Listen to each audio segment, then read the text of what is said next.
अपने बच्चों को ये लोग पढ़ाएंगे इंग्लिश स्कूलों में, और दूसरे के बच्चे के लिए अगर वो सुविधा सरकार देना चाहती है तो कहते नहीं उर्दू पढ़ाओ इसको, यानी उसको मौलवी बनाना चाहते हैं, कठपुल्ला पर की ओर देश को ले जाना चाहते हैं। ये नहीं चल सकता। दोस्तों, एक तरफ सारे प्रोटोकॉल तोड़कर अमीर अरबी शेख को एयरपोर्ट लेने पहुंच रहे हैं मोदी जी, गलबाहियां कर रहे हैं उनके साथ, और दूसरी तरफ उनके ही चहेते मुख्यमंत्री योगी आदित्यनाथ को उर्दू तक बर्दाश्त नहीं है, भाषा से भी उन्हें दिक्कत है। उर्दू का मजाक उड़ाया है योगी जी ने। किस तरह की भद्दी बात एक राज्य का मुख्यमंत्री होकर जिसने निष्पक्षता की शपथ ली है कही है, जब आप सुनेंगे तो दंग रह जाएंगे। आज हम बात करेंगे उस साजिश के बारे में भी जो खुद भारतीय चुनावों को प्रभावित करने का दावा कर रही है। मामला अमेरिका की विदेश सहायता एजेंसी USAID से आया है और भारत के चुनाव आयोग से जुड़ा है, और इस बार मामला कुछ ज्यादा ही गंभीर हो गया है। बीजेपी का दावा था कि वो देश में बाहरी हस्तक्षेप के खिलाफ खड़ी है, लेकिन अब खुद बीजेपी की ही एक नेता एक विदेशी संस्था के साथ जुड़ी हुई हैं, जिसे भारत के चुनावी मामले में दखल देने के आरोप का सामना करना पड़ रहा है। पूरा मामला क्या है डिटेल के साथ आपको बताऊंगी। और दोस्तों, वीडियो शुरू करूं उससे पहले आपसे गुजारिश है कि चैनल को सब्सक्राइब कर लीजिए, वीडियो को लाइक नहीं किया है तो फटाफट लाइक कर दीजिए, और कमेंट में अपनी राय भी मुद्दों पर जरूर लिखिएगा। चलिए अब शुरू करते हैं वीडियो। द लाइव टीवी, सच सबसे आगे। आदाब दोस्तों, मेरा नाम है मिसबा खान और आप मुझे द लाइव टीवी पर देख रहे हैं। दोस्तों, एक तरफ मोदी जी कतर के अमीर शेख तमीम बिन अहम अल थानी से लपट कर गले लग रहे हैं। सारे प्रोटोकॉल तोड़कर कतर के अमीर शेख का स्वागत करने प्रधानमंत्री मोदी खुद एयरपोर्ट पहुंच रहे हैं, और दूसरी तरफ उन्हीं के चहेते मुख्यमंत्री योगी आदित्यनाथ जी अपनी सोच को जगजाहिर करते हुए उर्दू भाषा का मजाक उड़ा रहे हैं। योगी आदित्यनाथ ने उर्दू को कठमुल्लापन कहा है। जी हाँ, उनके हिसाब से जो उर्दू पढ़ता है या बोलता है वो कठमुल्लापन करता है। सबसे पहले आपको सीएम योगी का बयान सुनाना चाहती हूँ, सुनिए कि किस तरह की बात एक संवैधानिक पद पर बैठे मुख्यमंत्री द्वारा सिर्फ और सिर्फ मुसलमानों को नीचा दिखाने के लिए कही गई है। सुनिए। इतना दोहरा हो चुका है कि अपने बच्चों को भेजेंगे इंग्लिश पब्लिक स्कूल में और दूसरों के बच्चों को बोलेंगे कि एक गांव के उस विद्यालय में पढ़े जहां संसाधन भी नहीं है। ये दोहरा आचरण और जाकी रही भावना जैसी प्रभु मूर्ति देखी तिन तैसी, यह तो आचरण आप लोगों का है। इसीलिए आपने कल भी भोजपुरी का विरोध किया, अवधी का विरोध किया, बुंदेलखंडी का विरोध किया, और आप लोग अपने दैनिक जागरण में, दैनिक जीवन में इस प्रकार के आचरण के आदी हो चुके हैं। दरअसल मामला ये है कि नेता प्रतिपक्ष माता प्रसाद पांडे ने फ्लोर लैंग्वेज में अंग्रेजी की जगह उर्दू भाषा करने की मांग की और अंग्रेजी को जबरदस्ती थोपने का आरोप लगाया, जिस पर सीएम योगी भड़क गए। उन्होंने कहा कि विपक्ष हर अच्छे काम का विरोध करता है, ये अपने बच्चों को इंग्लिश मीडियम में पढ़ाते हैं और दूसरे के बच्चों के लिए उर्दू की वकालत करते हैं। यहाँ तक तो चलिए ठीक था कि वो ये कह रहे हैं कि सबको इंग्लिश मीडियम में पढ़ना चाहिए, इंग्लिश आनी जरूरी है, लेकिन इसके आगे उन्होंने उर्दू के खिलाफ और उर्दू को लेकर और मुसलमानों की बेइज्जती करनी शुरू कर दी। जिस तरह से आगे उन्होंने टिप्पणी की, जिस तरह के शब्दों का इस्तेमाल किया, वो बेहद ही शर्मनाक है, और खास तौर पर तब जब एक मुख्यमंत्री इस तरह की भाषा विधानसभा में बोल रहा हो। खुद सुनिए आप। अपने बच्चों को ये लोग पढ़ाएंगे इंग्लिश स्कूलों में, और दूसरे के बच्चे के लिए अगर वो सुविधा सरकार देना चाहती है तो कहते नहीं उर्दू पढ़ाओ इसको, यानी उसको मौलवी बनाना चाहते हैं, कठपुल्ला पर की ओर देश को ले जाना चाहते हैं। ये नहीं चल सकता। दोस्तों, इनके हिसाब से उर्दू पढ़ना, सीखना, बोलना सही नहीं है। इनके हिसाब से मौलवी बनना गलत है। तो ये खुद क्यों योगी बन गए? योगी आदित्यनाथ जी ने उर्दू को कठमुल्लापन कहा है। दूसरे धर्म के मानने वालों के लिए ये भाषा उस शख्स की है जो खुद को महंत बताता है। अब सोचिए, अगर कोई इनके वस्त्र शैली पर ऐसी वाहियात टिप्पणी करे तो इन्हें कैसा लगेगा? उर्दू पढ़ना या पढ़ाना कठमुल्लापन है क्या?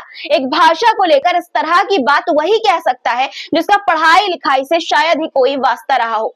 दोस्तों, योगी आदित्यनाथ ने उर्दू को कठमुल्लापन कहकर हिंदुस्तान की गंगा जमुनी तहजीब पर सवाल उठा दिए हैं। उसी उर्दू पर जिसे हिंदू, मुस्लिम, सिख, ईसाई आज के वक्त में भी आजाद हिंदुस्तान में भी बोलते हैं, उसी उर्दू पर जिसमें अटल बिहारी वाजपेयी जी ने कई कविताएं और शायरी लिखी हैं, वही उर्दू जिसमें भगत सिंह ने जेल से खत लिखा था, अब वो कठमुल्लापन हो गया। कैसे?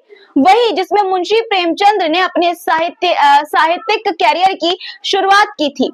उर्दू भाषा पढ़ने से क्या कोई कठमुल्ला हो जाता है? तो क्या अटल बिहारी वाजपेयी, भगत सिंह, मुंशी प्रेमचंद कठमुल्ला थे? अरे योगी जी, ये वही भाषा है जिससे आपके ही लीडरों की भाषणबाजी चलती है, आपके ही पोस्टरों की शान बढ़ती है और आपके ही भक्त मोहब्बत, इंसाफ और बरकत जैसे अल्फाज बोलते हैं। अब बताइए योगी जी, क्या ये सब भी कठमुल्लापन है? जब पीएम मोदी ईद मुबारक ट्वीट करते हैं तो क्या वो भी कठमुल्लापन नहीं हुआ? जब बीजेपी के नेता मंच से अमन, इंसाफ और भाईचारे की बात करते हैं तब वो कठमुल्लापन नहीं होता।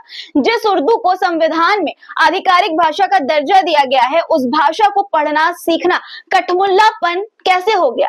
क्या आप संविधान से ऊपर खुद को समझते हैं? योगी जी, उर्दू सिर्फ मुसलमानों की नहीं, पूरे हिंदुस्तान की भाषा है। योगी जी, जरा इतिहास पढ़िए। अटल बिहारी वाजपेयी जी उर्दू के बड़े शौकीन थे। उनकी कविताओं में उर्दू के शब्दों और शायरी की शैली का प्रभाव स्पष्ट रूप से देखा जा सकता है।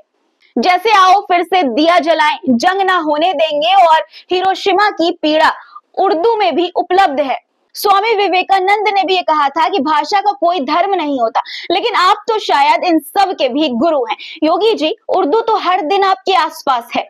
आपकी सरकार के दफ्तरों में जो सड़क, सफर, सियासत, इंसाफ लिखते हैं वो भी उर्दू है। तो क्या ये सब कुछ हटवा देंगे आप? योगी जी, उर्दू पर हमला करके आप हिंदुस्तान की पहचान पर हमला कर रहे हैं। ये वही भाषा है जिसमें गालिब ने लिखा, ये वही भाषा है जिसमें भगत सिंह ने इनकलाब जिंदाबाद कहा। दरअसल योगी जी को दोस्तों उर्दू से नहीं बल्कि उस सोच से दिक्कत है जो सबको साथ लेकर चलती है। याद रखिए, जो लोग भाषा और तहजीब से लड़ते हैं उन्हें इतिहास जल्द ही भुला देता है।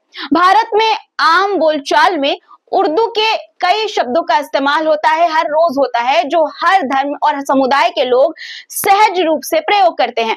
जैसे सियासत, इंसाफ, मोहब्बत, बरकत, जनता, सड़क, शहर, सफर, तकरीर, तारीख, खतरा, दुकान, साजिश, इनकलाब, शोहरत और ना जाने कितने शब्द। ये सारे शब्द हर दिन हिंदुस्तानी आम भाषा का हिस्सा हैं।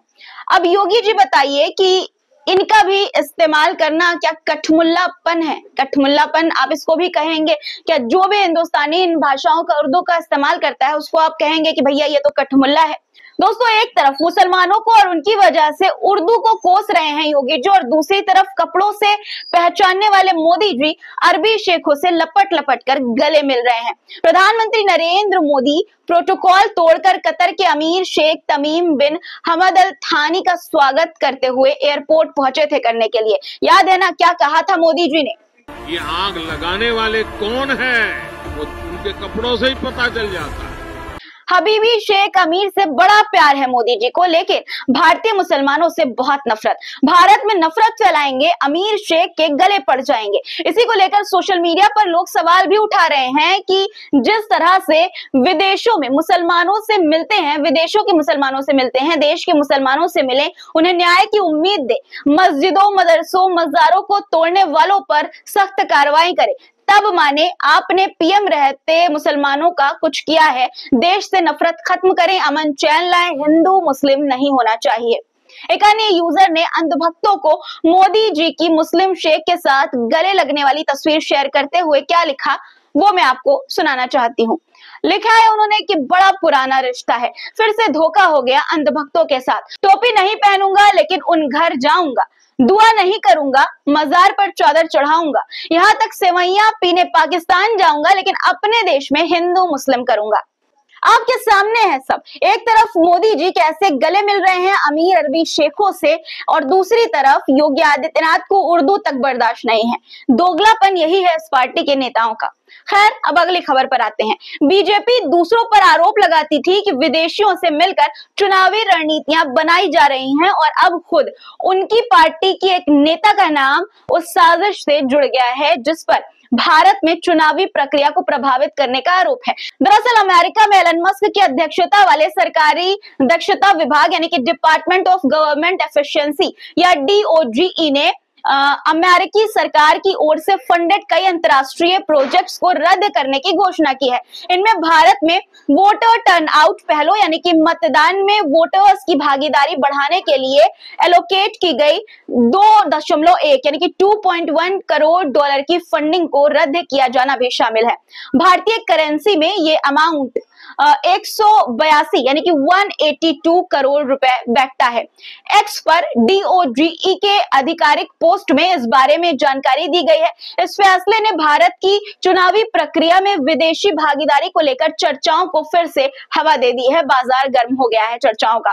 घोषणा के तुरंत बाद बीजेपी के प्रवक्ता अमित मालविया ने माइक्रो ब्लॉगिंग साइट एक्स पर अपनी चिंता जताई। उन्होंने पोस्ट में लिखा कि वोटर टर्नआउट के लिए 2.1 करोड़ डॉलर ये निश्चित रूप से भारत की चुनावी प्रक्रिया में बाहरी दखलंदाजी है। इससे किसे फायदा होगा? सत्तारूढ़ पार्टी को तो निश्चित तौर पर नहीं। जब USAID के बारे में खबरें आई कि इस एजेंसी ने भारतीय चुनावों में दखल देने के लिए फंडिंग की, तो बीजेपी के प्रवक्ता अमित मालवीय ने आरोप लगाया कि यह भारतीय चुनावी प्रक्रिया में बाहरी हस्तक्षेप है। लेकिन अब यह आरोप अचानक एक नई दिशा में मुड़ गया और अभी तक जो लोग लेफ्टिस्ट पत्रकार और कांग्रेस पर आरोप लगा रहे थे उनकी बोलती बंद हो गई है। वोट बढ़वाने का काम किस सरकार ने किसके साथ मिलकर किया, ये सब जानते हैं दोस्तों, ये जग जाहिर है। हरियाणा महाराष्ट्र चुनाव में कैसे वोट बढ़ाए गए, फिलहाल अभी उसकी जांच भी चल रही है और सुप्रीम कोर्ट इस पर चुनाव आयोग को फटकार भी लगा चुका है। लेकिन धमाका करने वाली खबर यह है कि इस USAID विवाद में अब स्मृति ईरानी का नाम जुड़ गया है। जी हाँ, बीजेपी की केंद्रीय मंत्री रही स्मृति ईरानी का नाम भी इस पूरे विवाद में आ गया है। स्मृति ईरानी का पुराना ट्वीट ढूंढ कर निकाल लिया गया है और अब ये बहुत वायरल हो रहा है। इसमें स्मृति ईरानी खुद ये स्वीकार कर रही हैं कि वो USAID की गुडविल एम्बेसडर रही हैं, वो भी उस एजेंसी के साथ जिस पर भारत में चुनावी हस्तक्षेप का आरोप है। अब पूरी भाजपा खामोश है, चुप है। जिस संस्था के जरिए गैर कानूनी काम करने का आरोप लगाया जा रहा है, स्मृति ईरानी उसी की अहम सदस्य हुआ करती थी पहले। क्या बीजेपी खुद उसी एजेंसी के साथ काम कर रही है जिसके खिलाफ वे हमेशा से खामोश होकर दूसरों पर आरोप लगाती आई है? कांग्रेस नेता पवन खेड़ा ने इस मामले में चुटकी ली है और बीजेपी को घेरते हुए कहा कि आखिरकार हमको ये जवाब मिल गया कि रसोड़े में कौन था। अब इसका सीधा मतलब है कि बीजेपी के नेता ही असल में जॉर्ज सोरोस के एजेंट हो सकते हैं। दोस्तों, क्या स्मृति ईरानी और बीजेपी की चुप्पी इस सच को छिपाने की कोशिश है? स्मृति ईरानी पर उठने वाले सवाल के बीच भारतीय जनता पार्टी पूरी तरह से खामोश है, चुप है। क्या ये चुप्पी इस बात को दर्शाती है कि बीजेपी को इस बात का डर है कि अगर और सवाल उठे तो ये मामला और भी गहरा हो सकता है, हकीकत और भी ज्यादा सामने आ सकती है? इस मामले पर कांग्रेस नेता पवन खेड़ा ने बीजेपी को घेरते हुए क्या लिखा है वो आप सुनिए। वो लिखते हैं कि बीजेपी IT सेल वाले शीला दीक्षित जी को WHOORS पहल शुरू करने का श्रेय दे रहे हैं और समझ रहे हैं कि इससे हमें शर्मिंदा कर देंगे। लेकिन ये तो गर्व की बात है। असल में पहले आप USAID, जॉर्ज सोरोस और वैश्विक सहयोग को बदनाम करते हैं और फिर बाहरी हस्तक्षेप का आरोप लगाकर अपनी घरेलू नाकामियों से ध्यान भटकाते हैं। जब आप अपनी ही गलती में फंसते हैं तो फिर क्या करते हैं? व्हाटअबाउटी का सहारा लेते हैं। हम वैश्विक सहयोग की अहमियत को समझते हैं, खासकर गवर्नेंस और अंतर्राष्ट्रीय राजनीति में। अपने मास्टर से जरा पूछिए कि USAID ने उनकी सरकार के लिए कितनी मदद दी है। क्यों USAID ने कैशलेस इकोनॉमी का समर्थन किया?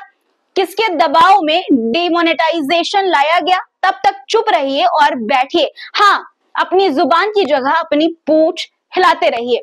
दोस्तों, USAID जैसे अंतर्राष्ट्रीय संगठनों को लेकर बीजेपी का दोहरा रवैया जो है वो अब पूरी तरह से स्पष्ट हो चुका है, साफ हो चुका है।